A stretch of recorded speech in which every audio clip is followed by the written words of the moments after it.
One of the biggest challenges that we've had with this house is the size of the bedrooms, because we can't make them bigger, so we had to sell it on the staging.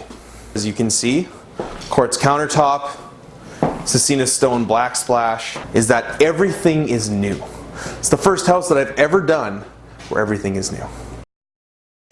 What's up guys, Jeff Weibel here, and Matt McKeever was out recently in Winnipeg with James Dimitri, and black stainless steel countertops, what was it? Yeah, it's interesting. Essentially, James is looking at kind of your entry level, beginner house, but trying to get a little bit more on the higher end with it. And so this was the first time he actually brought black stainless into his property and really focused on staging the property in order to really get the end buyer to understand, they can fit their furniture in a small bedroom, because he was really struggling because the bedroom sizes on this project, not that big. It's interesting because sometimes you look at a space and you have to show the buyer what they are looking at. Sometimes they don't have that imagination, so it's really important as a flipper, bring in designers to really figure it out to maximize that profit on the end. Let's see exactly how he did it, but one of the most important things that he did was smash that like button. Alright guys, well, welcome to our project in St. Vital in Winnipeg. Yeah, this was a big one. So we're about 11 months in. It's been a complete gut. New drywall, new insulation, new poly, new electrical, new plumbing, new bathrooms. What else did we do? We removed some walls that were not structural. We redid the basement. We put in a new slab, HRV furnace, hot water tank. Essentially, it's a new house. The only thing that's left on this house is that one window and the siding on the outside. Everything else is brand new. So come take a walk. It's a 830 square foot house, 4 bedrooms, 2 baths. This staging kit is mine. Something that I've been dabbling in because we've been so busy and had so many houses go and sell and buy, and that it just makes sense to actually just have a staging kit. So that may be something you guys that are talking about doing this full time want to invest in. The $3,000, $4,000, $5,000 with the designer to do that. And as you can see, this is a beautiful home because we have such nice taste in our furniture. Now, one of the biggest challenges that we've had with this house is the size of the bedrooms, because we can't make them bigger, so we had to sell it on the staging. Unfortunately, our mattress is flat right now, so I got to take a look at that. So we have a new kitchen, we have new appliances. Some of the thing that is trending right now for us in Winnipeg is black stainless steel appliances, as you can see. Quartz countertop, Cecina stone black splash, and that's the nicest thing about this house, is that everything is new. It's the first house that I've ever done where everything is new. So come downstairs, because it's my favorite part of this house. But as you can see, we've got a really nice basement open space. It's pretty large down here. We got our brand new panel right there. 2 bedrooms, an office that's set up for one of them right now. Lower height for me, but what you gonna do? New slab, and then my favorite part, the mechanical room, which is just right there. So we've had a couple challenges on this project. Something to be aware of for anybody that's going to be doing this size of a project is city hates people. They hate people that do this for a living, because they think that it's all smoke and mirrors. But when you don't do smoke and mirrors, you get punished for it anyway. So something to think about, because our timelines have been thrown off by about, I would say, 3 to 4 months, just based on the holdups we had with the city and the continuous changes that they've had. But all in all, we were on the market for 0 days. We had 2 offers above ask, and we sold right away. They're taking possession of the house on Friday. So it's been a great project for that reason. Great project for that reason. Do you mind breaking down why do you think that it sold so fast? What sort of strategy did you use when listing it? All that good stuff. So the strategy that we used for listing this house was we had it on the market for 10 days with what's the word I'm looking for? With a offers date attached to it. So when the offers date came, we got 2 offers. Now, one of the reasons that it sold so quickly is because when we were doing the renovation, we could either leave it as a 2-bedroom, 2-bathroom, or turn it into a 4-bedroom, 2-bathroom. One of the things that's really nice in this neighborhood is every house is 3. You can only get 3, right? So what we decided to do to get that extra value, and it only cost an extra $3,000 to put an extra bedroom in with egress window, is the value that it added to people. We got a detached single garage outside. People love that. But then you have the 4 bedrooms in the house. And that's what really drove people to put in the offers and overbid on this particular project.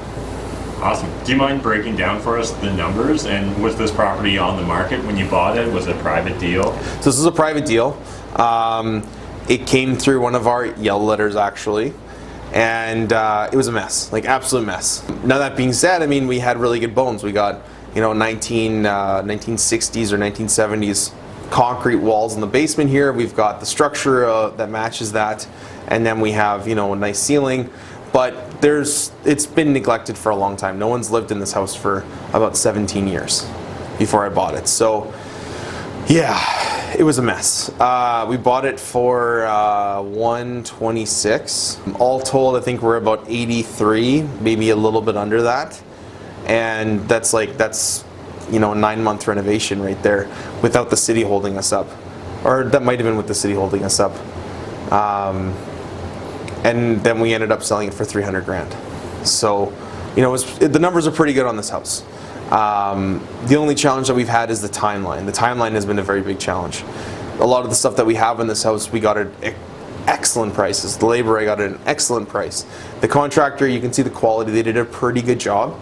And so it's a good project based on the numbers, on the timeline, and on dealing with outside problems and challenges. That, I don't know if I do another deal like this. Appreciate that. So do you mind breaking down for the audience kind of how you finance a deal like this, and then when it goes over budget, how do you make that work? Okay, so this is cash, right? When we go over budget, I'm at a size right now that if we go over budget, I can usually just pull money from another house that I've done as profit and just put it in and just finance the deal myself. When we do have overruns though, we do have other things, then you got to go back to your network, you got to raise more money. And then, so I guess like when you buy with cash, I'm assuming it's still private money that you've raised that you're using to buy it. So how long do you normally tell them, like, let's say you planned on this project being 6 months long and it takes a year. Do you borrow it for 9 months or a year, and then that way you're safe? So what we do is we create an expectation. We create an expectation for the money partner that, look, this is what we're looking at, this is what we're hoping for. An average deal in Winnipeg takes between 6 and 9 months. We're looking at 3 months, 4 months, whatever. It's not a guarantee. It is just an expectation. So the partners that are part of this deal have a lot of trust in my company. And so when I said to them, look guys, we're taking a lot longer than we thought we were, but we're doing things that are going to increase the sell value at a time in the market when it makes a lot of sense to sell. And that's what happened. Got over ask for a product that's essentially brand new. Like, it's essentially a brand new house.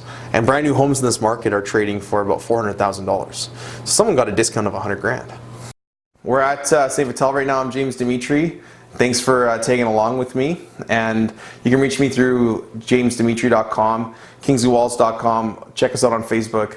And you can reach out to me to get our Instagram page. I'm James Dimitri. Bye for now, guys.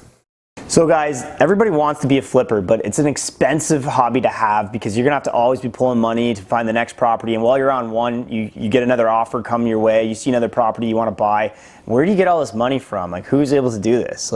Yeah, if you guys were paying attention, James talks about he bought this house in cash. That wasn't his cash, that was other people's money. And it's really important, if you want to scale your real estate investing, if you really want to be able to do multiple projects, you're probably going to have to at some point start using other people's money. There's a whole multitude of different ways to do it. You can get joint venture partners, you can do hard money lending, you can even just get second mortgages. And often flippers like James, they're going to use a variety of strategies. And that's what we're discussing at events like our mastermind event focused on other people's money. And if you guys missed the GTA mastermind about the other people's money, we do other masterminds monthly here at the Real Estate Rat Pack. So let us know down in the comment section certain topics you want covered, but other things we covered, it's Airbnb masterminds, private lending masterminds, all these tenant type masterminds. We're really trying to like help you guys out, give you guys a lot of value. Come on out. This is where you really network, especially for the other people's money one. This is how you're going to learn to be able to get this money so you can do the flips like James is doing in these videos. So thank you guys for watching the entire series. If you haven't seen the interview on Matt's channel, make sure you guys get over there and watch that. And you can find Matt McKeever also on YouTube as Matt McKeever or Matt McKeever85 on Instagram. And this is where we're going to be posting all the mastermind stuff anyways. If you want to hear it first, you're going to want to be part of that on Instagram. And obviously you can find me on Instagram at Jeff Weibo. And make sure you guys subscribe to this channel, hit the like button, and we'll see you guys on the next video. Bye.